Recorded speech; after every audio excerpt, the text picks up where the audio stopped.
All right, ladies and gentlemen, welcome back. Episode 43 with Brooke Lapides, who is the Director of Business Partner Nice. Development at Meridian Link, where she oversees third party integrations across their lending platform. With a career rooted in mortgage and fintech space, Brooke has held leadership roles at Freedom, Key Mortgage Services, and Home Point Capital, spanning sales development, portfolio strategy, and business analysis. Beyond her day job, Brooke is a passionate advocate for financial literacy. She is a certified financial counselor, children's book author, Financial Fun from A to Z, and co author of Rethink Everything You Know About Financial Literacy, Teen Edition.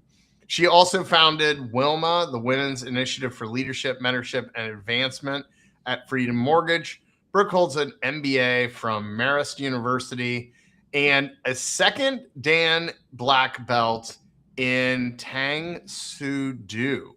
So she means business in more ways than one. I probably mispronounced all that. What can we talk about the black belt real quick? Is that part right? Yeah, that is right. Well, second Dan, not Dan, but other than that, yeah, Tang Soo Do. Hopefully you guys can hear me. I got close. I don't know. Yeah, it's like really laggy for me for some reason. So hopefully you guys can hear me okay. Yeah, I started doing martial arts when I was 5. My parents made the mistake of putting me in ballet, and I absolutely hated it. And my brother got to go do karate, and there was a giant cardboard cutout of the Ninja Turtles outside the karate studio, which was like the coolest thing ever. And I was like, why can't I go do that? And at the time there were no girls. And so my mom was like, can she join? And my instructor was like, yeah, of course. And so I did it from 5 until 18, moved away to college, and was a secondary black belt. All right, ladies and gentlemen, don't mess with Brooke. Or if you need an escort at a conference and it's late at night, Brooke is Brooke's your person. Generally pretty easy to find too, because I'm usually one of the taller people. This is true. So thanks for coming on, Brooke. Where we'd love to start is, you've had an impressive career already. In the mortgage industry. But, we always joke on here, nobody grows up as a little boy or a little girl wanting to be in mortgage tech. So how did you find yourself in the mortgage industry in the first place? Are you telling me that you didn't have posters of mortgage bankers on your wall growing up?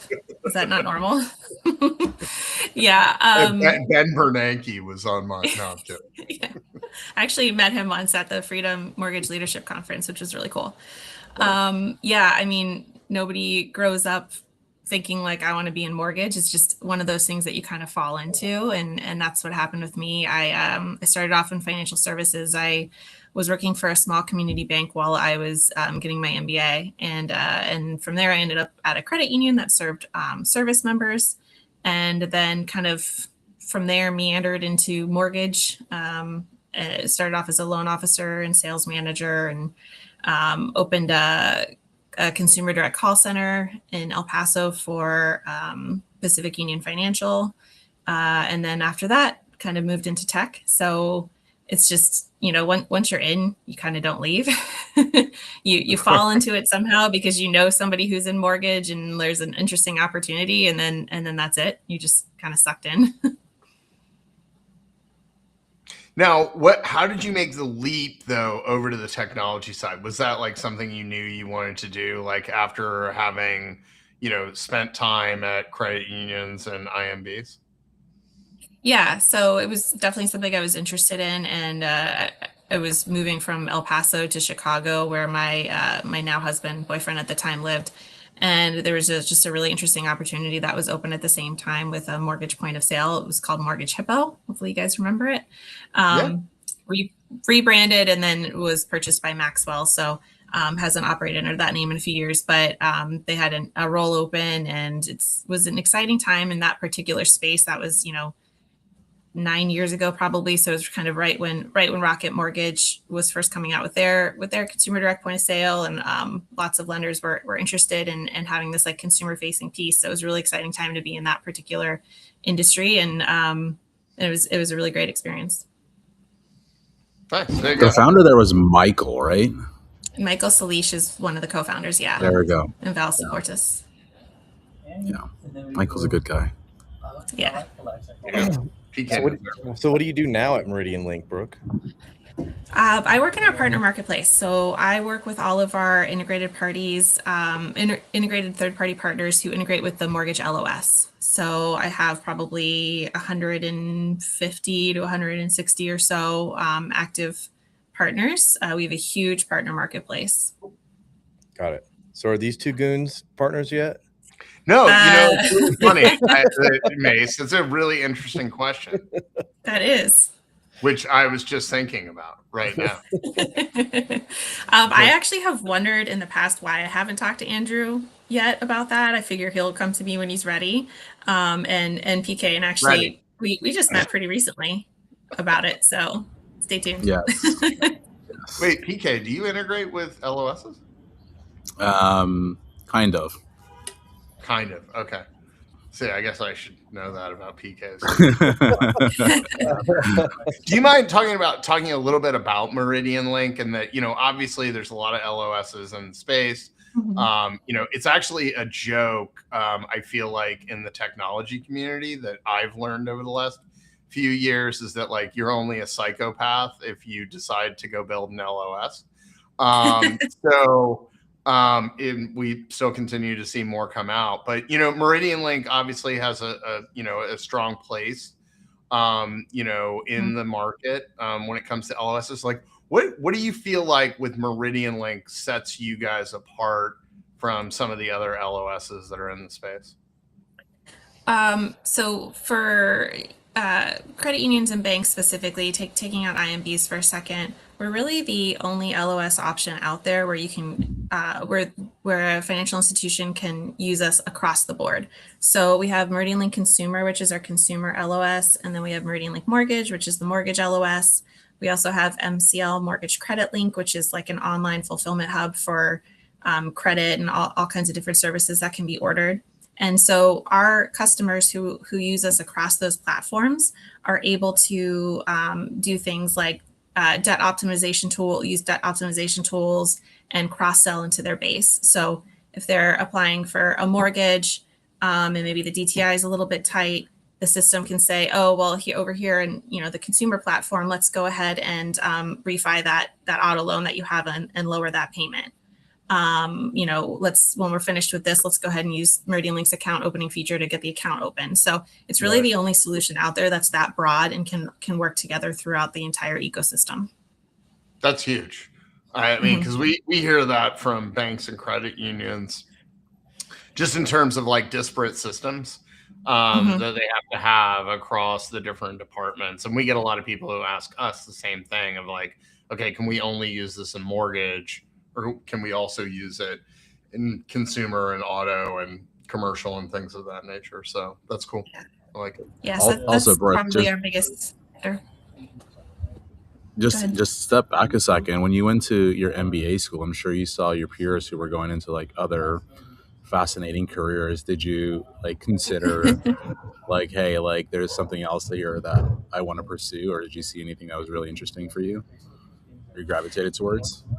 That's a good question. By that point, I was already working at a community bank. And so I had started off, my bachelor's degree is in hospitality management. And for a little while there, I was like, I want to be an event manager for like bands. Like I want to run the tour, like that a band would go on, which still sounds like a cool job. But then I was was like, all right, let's go get a business degree and see what happens. And then I started working at the bank. And at that point was already like, okay, I'm kind of interested in financial services.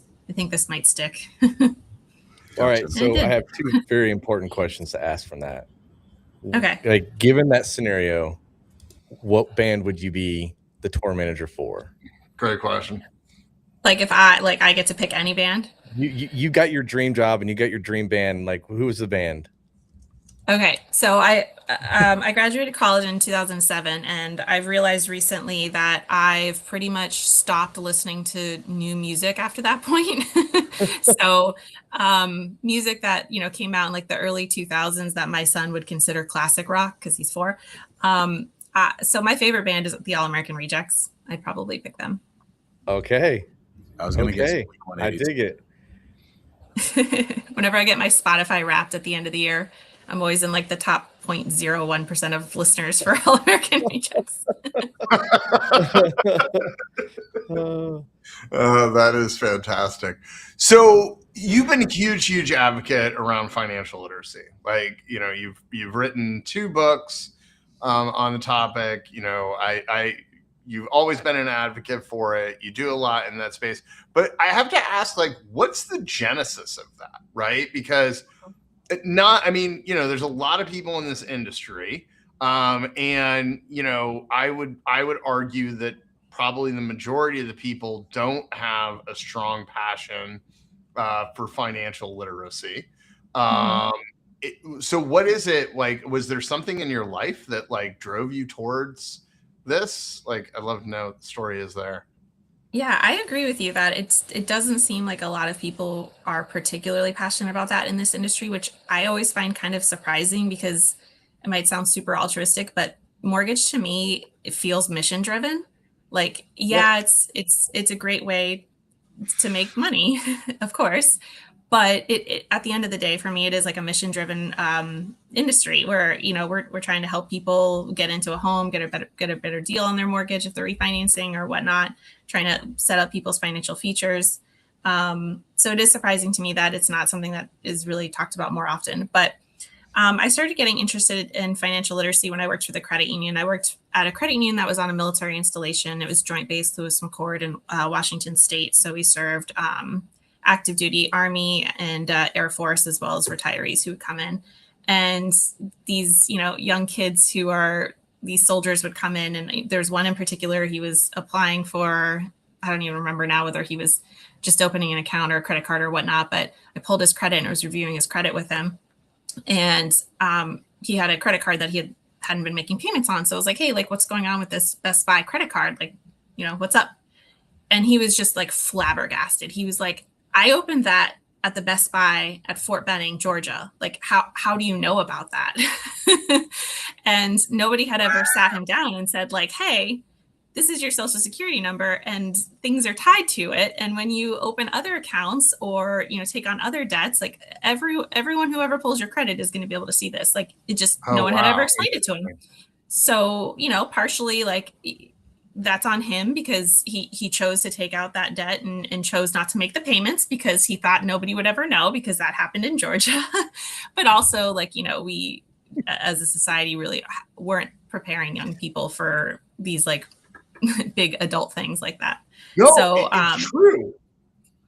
Like, it's fun. I mean, it's kind of funny. I mean, I got Mace down there. There is something kind of humorous about it to a degree, but also like it just shows the failure around these things. Because I mean, when I was a kid, nobody ever talked to me about it. There was nothing in high school. Certainly not that I remember. Yeah, you just kind of fail your way.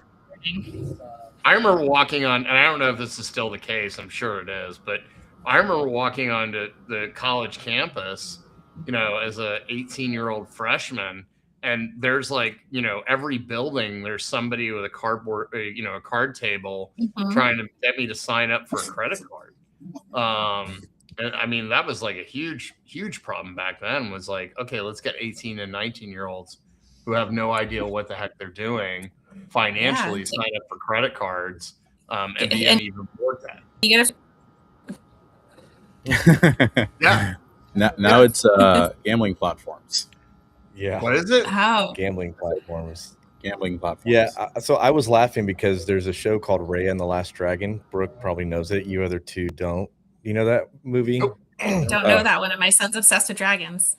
It's a Disney one. Yeah, you definitely look at it. It's a good one. But anyway, there's a scene where the one guy's trying to get this undercover dragon in trouble, and so she's in this market, and so she's like, "Oh, you can just do credit. It means you'll pay back later." And so everywhere she goes, she's like getting all this stuff, and she's like, "I'm going to use credit." And then at the end, they're all like, "We don't do, like, you're going to have to pay that back."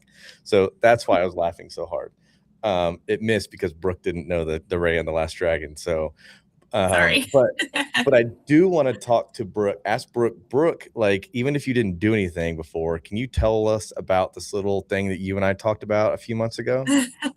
Yes. So we were talking about affordable housing, which is another one of my passions, and a project that I wanted to get going, which I haven't had a chance yet, so it's kind of on the back burner. But I've always been interested in affordable housing and just homelessness in general, and trying to help in any way I can.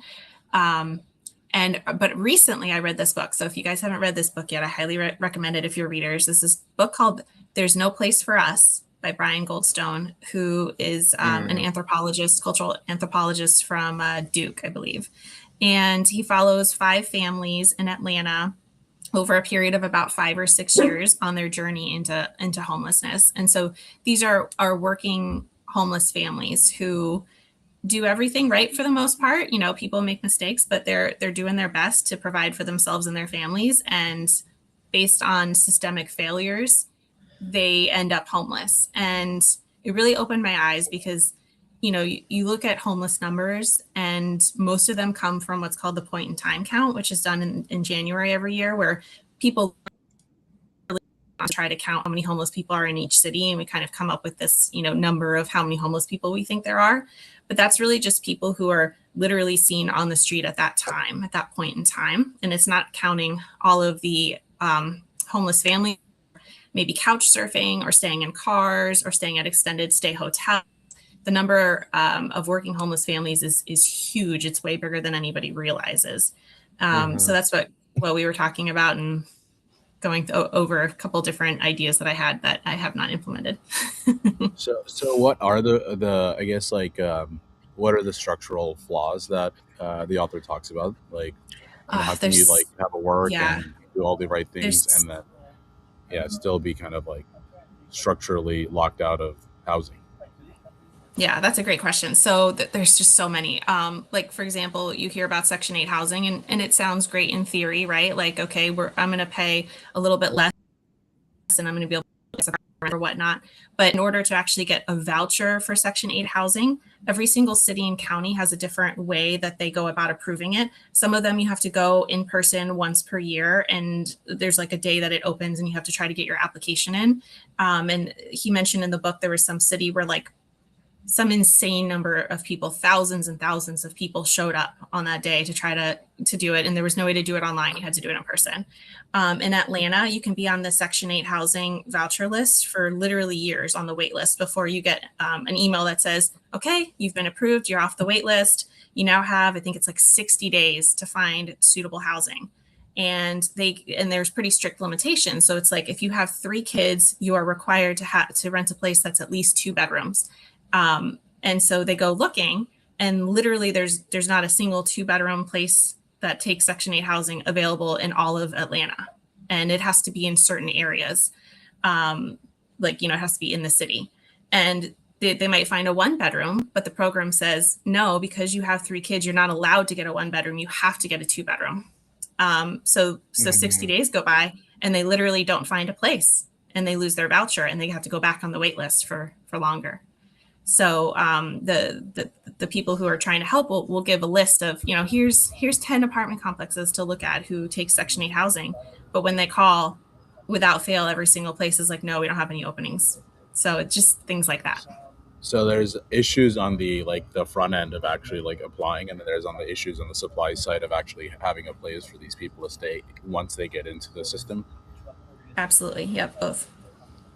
Yeah, and we don't. I think the problem is we don't talk about that enough, right? Like I mean, it's not something I think about on the regular. Like I didn't realize that was Section 8 housing, right? But like, you know, we complain about a lot of things in the housing industry, but I don't feel like I hear this actually talked about, right? Yeah. You know. Is that just the core problem just in Atlanta specifically, or is that like the theme in like across the country? Nationwide. It's across the country. Atlanta is particularly bad. Atlanta has more evictions than like New York City, even though there's less people. So each state is a little bit different based on how they protect tenants. But yeah, it's a problem across the country.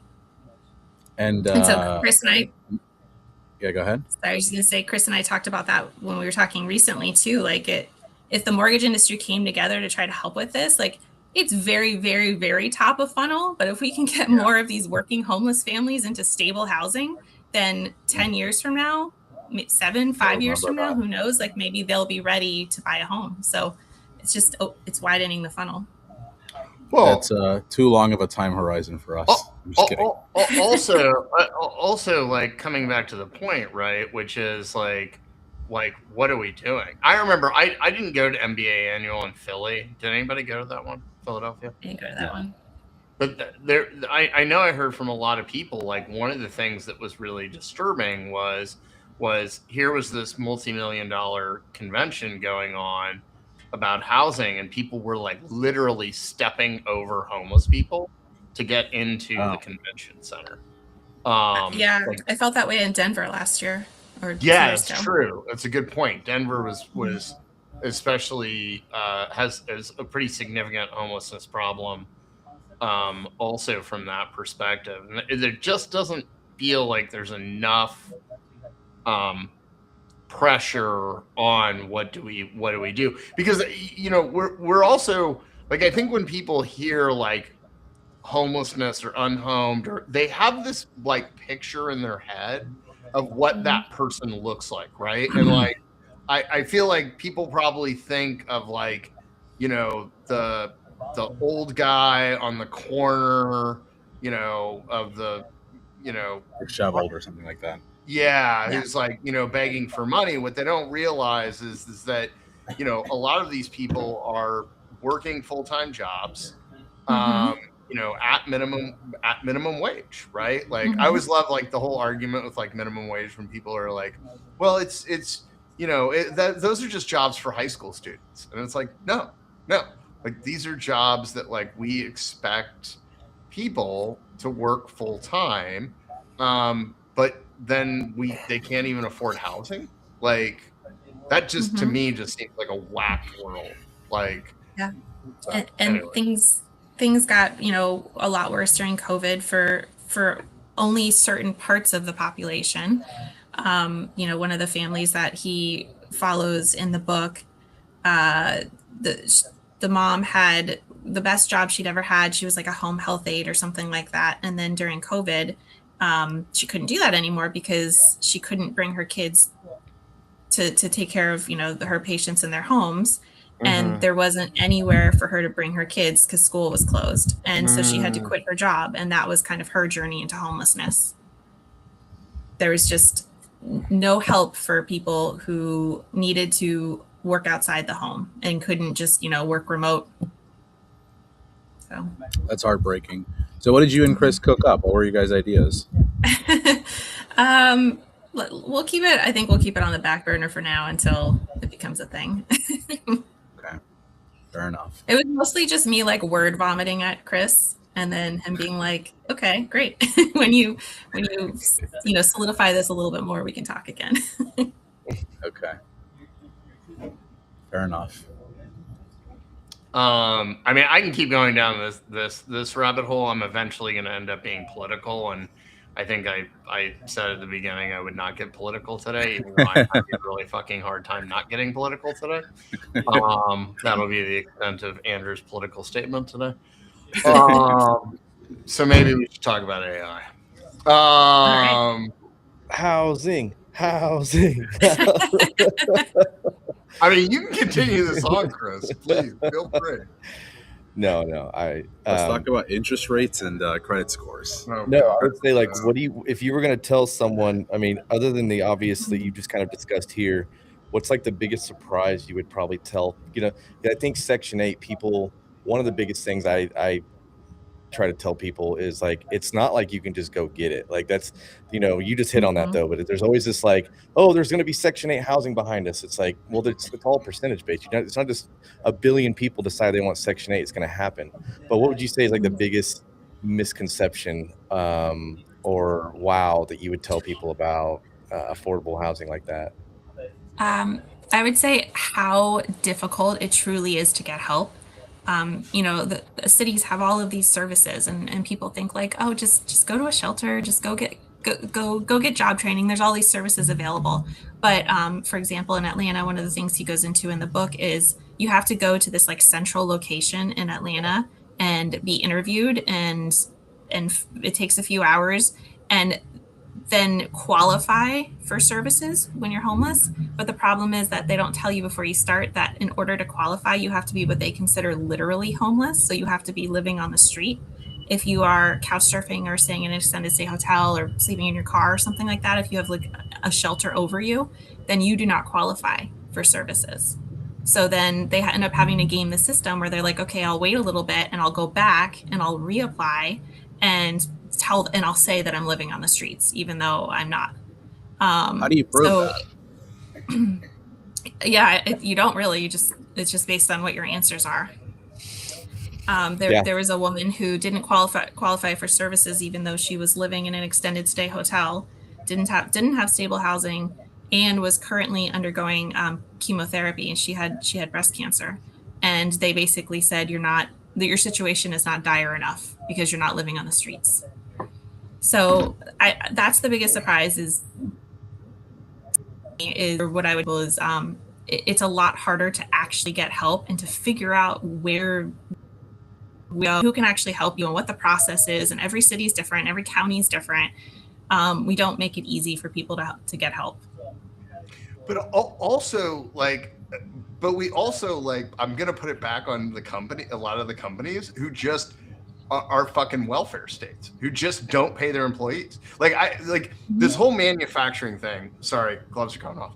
So this whole manufacturing thing, right? So I live in the fucking manufacturing belt, right? So I understand that industry fairly well, right? And one of the biggest things they talk about in manufacturing is that the rate at which people quit, the turnover rate in manufacturing shops is entirely dependent on how good public transit is, because most people who work manufacturing jobs can't make enough money to afford a fucking car. Right? So the basic mode of transportation for this person to get to their job, they can't afford it. So for instance, in Fort Wayne, which is a huge manufacturing area, right? We run at a constant negative deficit, right? So I forget what it is right now, but it's always significant. It's double digit, negative unemployment, right? You can open up any job thing and you'll probably find a couple hundred manufacturing jobs at least in Fort Wayne, right now, sort of situation. And a lot of that is because we have really bad public transit here. And so people have no way to even be able to get to the job in the first place, right? And so to me, it's I just feel like at minimum wage, whatever we're going to determine minimum wage, a person should be able to house themselves and have a car and food and clothes. I don't think I'm getting crazy here with, again, I'm talking about somebody who's working 40, 50 hours a week and cannot afford basic things. And we're not worried or upset about that. And then it's always this right. Well, if you raise minimum wage, everything's going to go up and it's going to be inflation. And it's well, no, because anyway, sorry. I completely agree with you. And in addition to companies not necessarily not paying a living wage, there's also the ones who allow their workers to only work the maximum number of hours to not actually qualify for benefits. So then they end up having to work multiple part-time jobs, and still don't have health care or health insurance. Well, and oh my God, let's not even get into the cost with health insurance. I can't afford health insurance, for crying out loud. So there you go on that one. All right, Chris. Next time you guys want to be depressed, just invite me back. No, you want to? I could keep spiraling down this one, but I think I want to save your mental health today, Andrew. Let's bring us back. Andrew's mental health was fucking shot when he woke up. Oh, you were Chris, the first time you logged into Truth Social. Time I googled news this morning. I knew you'd appreciate that. First time I Googled news this morning, my mental health was shot to the fucking day. So, Oh man. sorry, Brooke. You picked a bad day to come on, clearly. Oh, Lord. Okay, let's talk about AI because I gotta distract myself. Brooke, are you Claude, GPT, Gemini? Which one? I've been ChatGPT for time. Now after like one thing, it's like you're at 20% of your limit for the day. So I'm kind of going back to ChatGPT. Are you doing the free version? Yeah. I haven't. Dang, Yeah. Andrew, got to call her out now. She's in this economy. There's so many of them. I just bounce around. That's a good point. If I run out of something, I go to the next. With gas prices, you can't afford GPT anymore. I had this loan officer try to tell me that he was trying to qualify this borrower's chat GPT payments as a utility payment. And I was like, dude, I really respect your argument. I do. Respect the hustle. But it's not going to qualify for guidelines. And he was like, I looked up, I used AI to tell me the definition of a utility. And this is when I was like, yeah, that's what AI says. But he was, he was really passionate. Anyway. That's good. I wonder if I can write. If we can both of us write off all our token usage? That'd be fantastic. I'm sure you can. Huh? Well, I feel like that's becoming a new. So let's talk about. I mean, as much as you can. If there's anything you can't, then that's totally fine. But like Meridian Link's approach to AI, we can start like on an internal corporate level, right? I wrote a post about this a couple of weeks ago. Is that I am a firm believer that like AI tools are very quickly going to become a recruiting tool. In other words, people, and there's actually data on this. I think it was LinkedIn that had the data. Something like 54% of new people interviewing for a job are now asking, what AI tools do you provide? Right. And so it almost seems like this is now becoming a thing. And obviously, Mace, I know for you and your engineers, sorry, PK, I don't know yours. So, and ours, we don't want them to run out of tokens. Jensen Huang had this great statement about, he expects a engineer who makes $500,000 a year to spend $250,000 in tokens a year. He also wants you to do that. Yeah. Well, yeah. I mean, maybe the $250,000 is a bit much, but it is a new KPI, right? And like, when does that start seeping in, right? Like, Brooke, to your point, you're like, oh, I hit the limits, right? But now if I'm Meridian Link and I'm like, well, I want Brooke to 10x herself, I'll pay $100 a month to put her on the max plan for Claude because she gets so much more done from Claude. But then are we going to get to a point where where that becomes the thing you start tracking to? Like, how many tokens is Brooke? Interesting. How many tokens is Brooke spending this month? And if you're spending too little, like, people are going to be like, what's Brooke doing? I don't know. Anybody have any thoughts on that? I've seen that. I don't know. I'm kind of like, I think you can play devil's advocate on that one.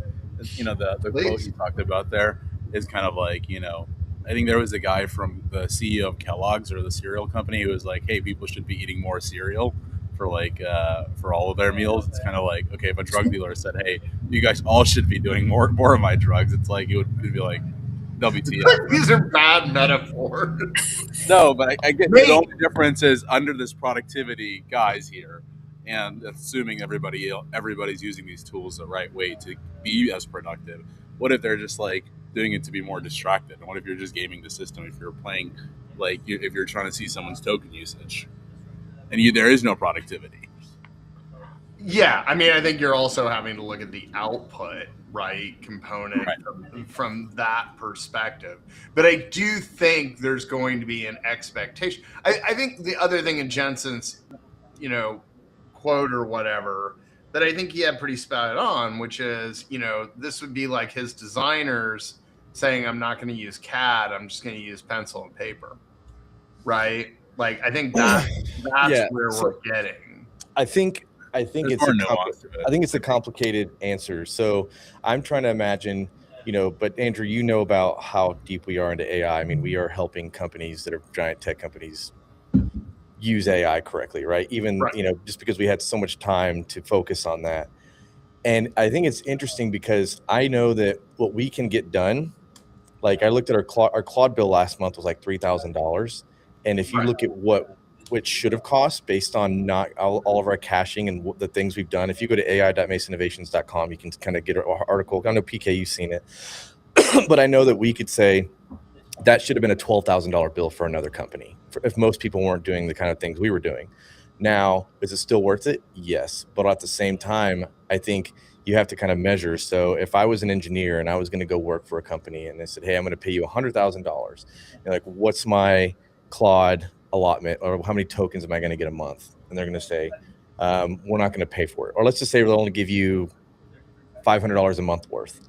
And I'm like, okay, well, I know how to crush it for $1,000 a month. I need that to do my job well and crush it. So I just consider it $500 a month out of pocket, right? Or that I'm going to have to use or negotiate for.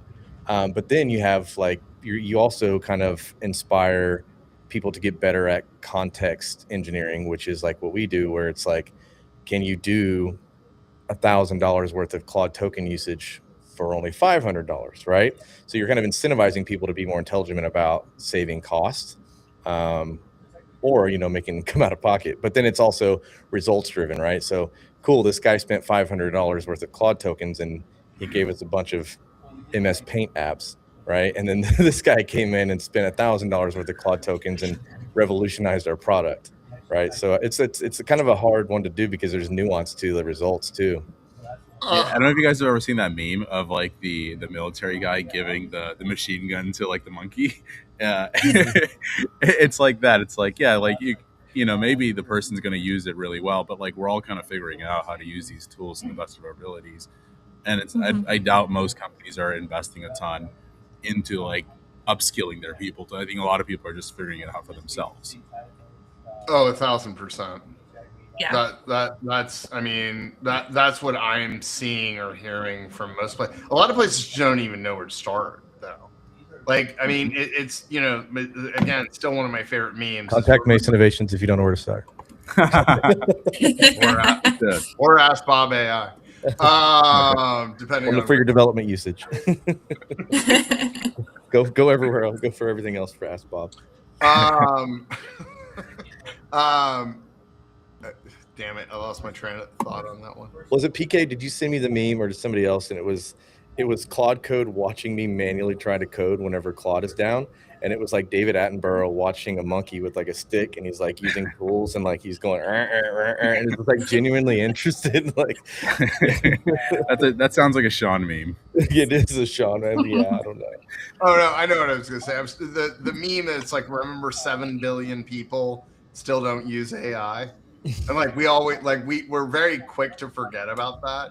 And we think like every institution and every company, I mean, I would say that the majority of the companies we talk to are barely using AI or have not really pursued it like at all. Andrew, that reminds me of your LinkedIn post that you had recently where your wife didn't know like what Rocket Mortgage was or something like that. And it's like, we're very, she thought they were an insurance company. We're just like very much in a bubble a lot of times. And same thing, like I'll see like a UWM logo, somewhere and I'll like point it out to my husband and he's like, okay, what's that? Yeah, 100%. We think that those brands and those things are more present because we just live in that bubble. You know what I mean? Mm-hmm. Well, it's just like the internet. Just imagine, I mean, back in the 90s, you were like less than the 1% of people if you were ever to use the internet. Oh, 100%. There's no funny. I will still never forget being a freshman on the University of Kansas campus. And this was email was like just coming out, and we walked by the computer lab, and like the computer lab was like full of people. And I remember asking like one of my buddies, I was like, why the hell are they all like, what is that? It was like first week or something. He was like, oh, it's computer lab. I'm like, why the fuck are they all in there? Like super late. And he was like, I don't know, probably sending email. Now, please mind you, I went to boarding school, so I didn't know what the hell email was. So I asked somebody, I was like, what? I'm like, what is email? And he like explains it to me. And I'm like, why wouldn't you just pick up the phone? Like, I remember thinking, like, this is the dumbest thing I've ever heard of in my life. The funniest thing is all these years later, I still think it's the dumbest thing in my life. 30 years later, he's Googling news. I'm still Googling news.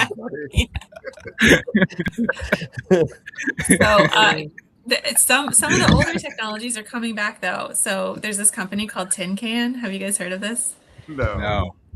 So they realized that parents wanted one of their kids to be able to talk on the phone, but without like access to the internet and a screen, just like a good old fashioned landline. So they make landlines for kids that run on Wi-Fi. So we just got one for my son. So he's only had it a couple of weeks, but it has like he picks it up and it has a dial tone and it has actual buttons that he has to hit to dial phone numbers. It's really cool. And the parents can control it in an app. So he never gets spam calls because only numbers that I let through are approved to call. Right. He can only call approved numbers. But it's really cool. Like watching him figure it out. Like at first, sometimes he would be talking and then he would just go like this and like flip it the other way. And I'm like, no, they can't hear you anymore. You're going to put it back down. Or like when he picks it up and he hears the dial tone at first, he's like, oh, it's ringing. And it's like, no, buddy, that's called the dial tone. Like, it's really fun watching him figure it out. We were in my wife's car, and whenever you're using CarPlay, it'll be like, hey, my wife will be like, be like, call Chris Mace. And it's like calling Chris Mace mobile. And so my daughter was like, what does mobile mean? And then so she's explaining her that, like, you used to have phones that were wired. She's like, well, why would you do that? Like, why would you make it be attached to the wall? Like, that doesn't sound smart. And I was like, well, they didn't have these capabilities. But she just had this first okay boomer moment of like, why would you do that? Like, I was gonna say, like, without the scam calls, like, you got to train them up. You got to like have like a pseudo scam caller calling in just so your son knows, hey, this is how I react to it. Yeah, it's so funny. He has zero phone etiquette. It's the funniest thing ever. He acts like offended when people call him sometimes if he's in the middle of something. He's only 4.5, so he'll pick up the phone and he goes, hi, this is Anderson. I am right in the middle of looking at a book. Why did you call me now? They don't know what you're doing. Chris is red to the face. He's about to blow up. He's holding back the jokes. Come on, Chris. That's cool though. I feel like when I have a little brother who's 18 now, but when he was growing up, he would never pick up the phone, and he would just never. I'm just like, the landline's ringing. I'm like, dude, go pick up the phone. He just wouldn't do it, and like. There was like this aversion, whereas when I was growing up, it's like you run to the landline and you have to remember your friends' phone numbers and then like you dial. Exactly. Yeah, it's pretty cool. So they're trying to bring that back. So that's Meridian Link, is Meridian Link's ideal customer base the credit unions and banks? Are you moving more into IMBs, or is there like an ideal kind of loan volume that you're looking for? We'll work with, anybody. So we have about 2,000 financial institutions that we work with. Our Meridian Link 1 concept, which is what I was talking about before, where like all the systems work together and talk to each other for like cross-selling and debt optimization, that's generally going to be better for banks and credit unions because they're, they would need the consumer platform. Right. But we also do have a lot of IMBs on our mortgage LOS. Mm. And do you guys handle like all products? Do you do like RTLs and non-QM and all of that? Yeah. Mm-hmm. Wow. All right. There you go. You do. If anybody's watching, because there are not a lot of systems that can handle RTLs out there or DSDRs. So I actually heard that complaint at the ICE conference about Encompass was apparently Encompass does not handle DSDR particularly well. Chris is making a face like that's not true, but lenders, man, just lenders. I can't do that. Can you do an RTL in Encompass? I don't think you can do an RTL in Encompass.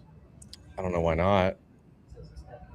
But I think it's these LOSs. I'm sure Brooke, you hear this, is like one of the most difficult things to navigate, and I wouldn't want to be in the shoes trying to trust people about this either. Is someone could go and do a badass implementation of Encompass, Meridian Link, Vesta, whatever, somebody can go do the worst implementation of Encompass, Meridian Link, or Vesta. And if PK was going to go implement an LOS tomorrow, just not trying to shoot fire, but somebody else who just like, if you're going to have your brother just implement an LOS tomorrow, he's not going to do a good job. And I think there is a very difficult thing to do to navigate the mortgage, getting into the true process, and then having the tech people really identify and understand how those two mold together. And then there's the execution of that. And so it's almost like, there's three sides to the story: their side, and then the truth. It's like what they want, what they think they want, and then what they implement. And so anyway, I think I've seen people just be like, I love Meridian Link and I hate Meridian Link. I love Encompass. Encompass is the worst LOS ever. And it's like, I don't know. Not to say that they don't have flaws. They all do. But I also think, in the right hands, you can do a lot of really good stuff with a lot of different products out there. Yeah, we totally agree with you. And we just bringing it back to the partner marketplace really quick. We signed 67 new LOS clients last year. So it was a really big year for us for just the mortgage LOS. And my goal is, I know how big of a pain in the butt it is to switch to a new LOS, and I don't want any of our new clients to have to switch to a new LOS and at the same time have to switch their credit vendor or their appraisal vendor or their docs vendor or whoever because they're not part of our marketplace. So my goal is to make that part of it as easy as possible for them, so that any vendor that they're working with on Encompass or whoever they're leaving is also a part of our marketplace. Yeah. So what is the biggest issue there? Would it be, I could see that being an issue where you have a lender being like, well, this is my credit vendor, this is my appraisal, and this is my this. And you're like, well, I've got one of those. Are you rushing to those other vendors, or how does those, is it typically like, how tied are you to them? Or you just kind of see what the roadmap is for those vendors to see, like, what's their pipeline like? Yeah, it depends on what the lender says. So if there's a marketplace vendor that we don't have, that they are like, we absolutely need this, we will do everything in our power to get them added. If it's like, yeah, we use them, but we're open to other options and we don't have that vendor, then like, okay, great, here's the 10 options we have, and we'll see. But generally, if a client wants a partner in the marketplace, I will do what I can to get them in. Get in there, guys, so you can be on their platform. Working on it. Yeah. Are you also seeing? Go ahead. No, go ahead. I was going to change the topic, so go ahead. I'll ask one more question, then we can change the topic. I was going to ask, like, are you seeing on the partner side, are these new vendors that you're partnering with, are a lot of them coming in from like the like new perspective of like, hey, these are like new platforms that are being developed, and more so from the AI side of things, or are these like the traditional platforms that have been around for a bit and now they're like just being added to the marketplace? Yeah, that's a good question. The RLOS has been around for so long that any other partners that have been around for a long time as well are already integrated. So for the most part, I'd say probably like 95%. I think I added 26 new partners last year to the mortgage LOS, and all of them were, newer companies. Or at least had a newer product. 26 new companies or products that were developed in the last couple of years and are serving these clients in a new way. Exactly. Yeah. Very cool. Yeah. All right, you can change the topic. You had an idea. Okay, yeah. So I read this morning in Chrisman. I don't know if you guys read Chrisman, but he mentioned something about LOs using AI and how it can potentially lead to something he termed, I don't know if he came up with the term or read it somewhere, but cognitive surrender. And I've been like thinking about that all day and thinking about how, if LOs are starting to use AI more and more often for, income calc, for running scenarios, for reviewing guidelines, like that type of stuff, like, do we think that those skills are going to start to atrophy over time and yeah. And what do we do to stop that? Can you churn butter? I actually can. We have a butter churner. Okay, I got one as a joke for Christmas a couple of years ago, but we occasionally do it and we make butter. Here's the thing. So I joke about that because I was in an airport once and there was this group of older folks who were, doing the whole this generation. And they were like, they don't even know how to drive a stick shift. And I was like, because no cars are stick shifts. Hilariously enough, my 16-year-old has a stick shift. But I think what we need to recognize is that technology replaces skills over time. So, like, for instance, my 13-year-old is the worst person in the world at writing, right? Because he never has to anymore. They don't write in school. They don't do anything. You mean like physical handwriting? Like physical or handwriting. Like the act of, okay. Yeah, like physical handwriting, because everything is typed, right? So like there's just no reason, right, from that perspective. And so I think the thing, and I understand people's concern around it, but I think it's just the reality of it is our ability to do administrative tasks is going to drastically atrophy at a very, very fast rate, because AI will start taking over all of those things, right? And so, I mean, just look at the mortgage industry.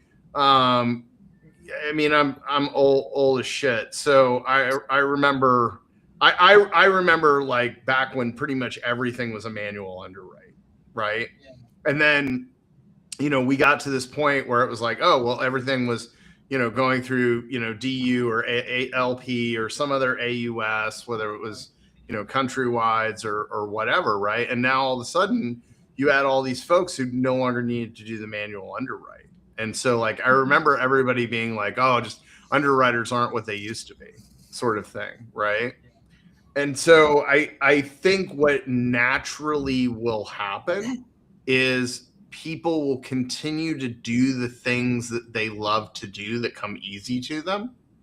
They're the things they're the best at. And I think those other things will just naturally atrophy away. Look, so there's actually I agree with, I'm actually on Brooke's side on this one of like that there's like this mental atrophy, but I think there's also is it mental atrophy or is it skill atrophy? Because there's a very big difference. Are you saying like you mentally think that someone is deteriorating as a result of using AI, or just that they're losing particular skills because the AI now does those skills for them? Because I would thinking. What? Critical thinking, like oh, ability really? to just like continue on. I'm in total disagreement, but continue on. Yeah. So I think like there's the your ability to like think clearly, and if you constantly outsource it all, right, like then you're like saying, hey, I'm not gonna think, I'm just gonna have the system think for me. And so then I don't know, you just become this conduit for information, where you gather information from the real world or whatever, and you're just passing information somewhere else, and you assume that the system knows better. And if you always assume the system knows better, then like whatever the system says, eventually like you're gonna just be like, oh, I'll just do whatever it says.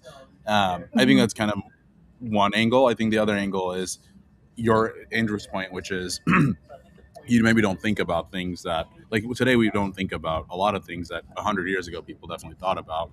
But I think there's a human element of like, hey, we are ability to process information, judge information on our accord, on our own value system, and what matters to us, and we don't outsource that to another system. And so whatever skill set, whether it's coding or like if Chris had the tools he had today, but he didn't understand basic fundamentals of engineering or using coding languages, then and he just abdicates all of that thought process or understanding to another system. I think he becomes less effective, in my opinion, if you fully just trust another system.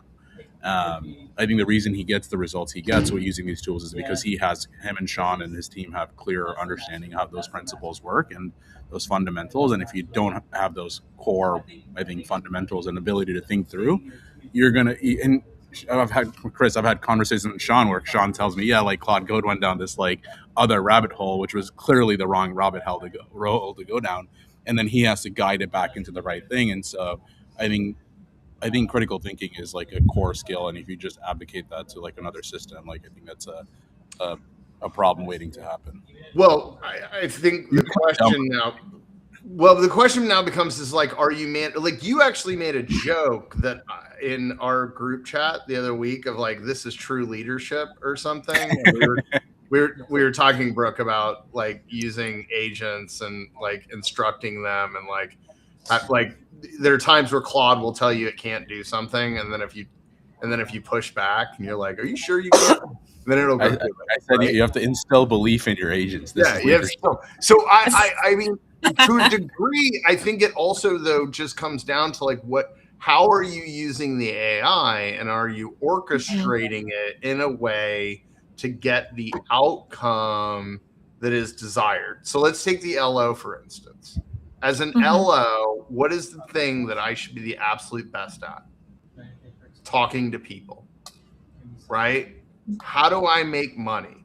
I make money convincing people that I am the person they should trust with a $500,000 decision, right? It's not calculating income. It's not filling out a 1003. It's not sending out the initial LE. It's building rapport with that individual to get them the outcome that they're looking to. So if AI becomes the tool that allows that LO to spend more time finding clients and bringing in business, I would say that's a win-win. I don't think it's mental atrophy. I just think that your brain power is now going to be positioned somewhere else, right? Like perfect example is Steve Jobs. So we all know, like, I don't know, I think you probably all know that Steve Jobs famously wore blue jeans and a black turtleneck only. And the reason for that was he believed that the brain has a certain amount of bandwidth and he tried to remove decisions from his life. So I guess I'm the over optimist on this side who believes that like what this is really going to do is free us up to think about more important or more difficult problems. I don't know. Chris, what do you think? This is an annoying nuanced answer. Is almost like I think if I was going to be like, let's say I'm going to go make a soup tonight, right? I can either go try to like go through life and get soup making skills, but even before AI, everybody went to those annoying ass recipe websites that had 14 ads and a story about a freaking recipe that I just want to see the recipe for. But now I can kind of ask the same question with AI and it'll kind of, here's the flavors I'm going for, blah, blah, blah, blah. Like you can kind of give it some guidance. And so it's done some of that. But yes, to PK's thing, they're like, cognitive, I think, surrender, where you're not doing any thinking for yourself, right? So like if I was to sit there and imagine if every time I talk to my wife for like a month, I come back and find out every conversation involved AI. And, she was basically, I was dating AI, right? Or vice versa. Do you really want that? So I think there's an interesting kind of different ways to look at it too. And also introducing bias to AI, you can also do that. People used to do it the way they Google, the way you Google things, you can find the results you want, and people can, if you tell a therapist, a certain thing a certain way, they're going to try to navigate that for you. But if you tell them the absolute truth, it'll be a little bit different. All right. So unfortunately, we only have 2 minutes left. Chris, Brooke was all worried about what we were going to talk about. And now I'm like, shit, we don't have enough time. Okay, so real quick. So every guest asks the next guest a question. So first up, your question came from Tim Nguyen, my co-founder. And it was a very simple question, which was, why do you stay in mortgage? I don't know that you're actually allowed to leave. It doesn't seem like you're allowed to get out once you're in. But I think we talked about this a little bit earlier. Like, I have a lot of friends in the industry. It's like a fun, exciting industry that I enjoy, but at the same time feels mission driven for me. So that's the reason. Yeah, I had a feeling. Chris is making a joke for everybody in our private chat that he's amazed I actually remember the question. It's because I looked it up.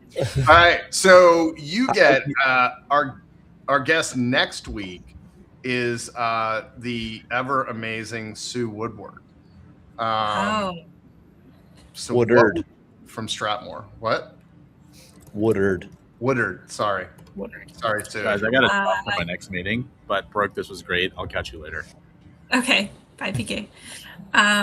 First of all, Sue's amazing. I love her so much. I'm going to make hers a fun one. What is the absolute worst airport bad etiquette thing that she's seen in all of her travels? Because she always does her PSAs on things not to do when you're traveling. So I want to know what the worst one is that she's seen. I love that question. I always think of Sue whenever I get somebody who's a jerk on a plane. I'm always like, what would Sue do? Well, Brooke, thank you so much. Appreciate you coming on. This has been fun. Thanks for having me. So good. And I would recommend everybody, get out there, go read. What was the book again, Brooke? The kids one is Financial Fun from A to Z. And it is Financial Literacy Month. I forgot to mention that. So yay. And then the teens one is Rethink Everything You Know About Financial Literacy for Teens. And then what was the one about the homelessness crisis? That one is by Brian Goldstone. It's called There's No Place for Us. There's no place for us. All right. There you go, folks. All right. Well, we'll see everybody back here next week with Sue Woodard. All right.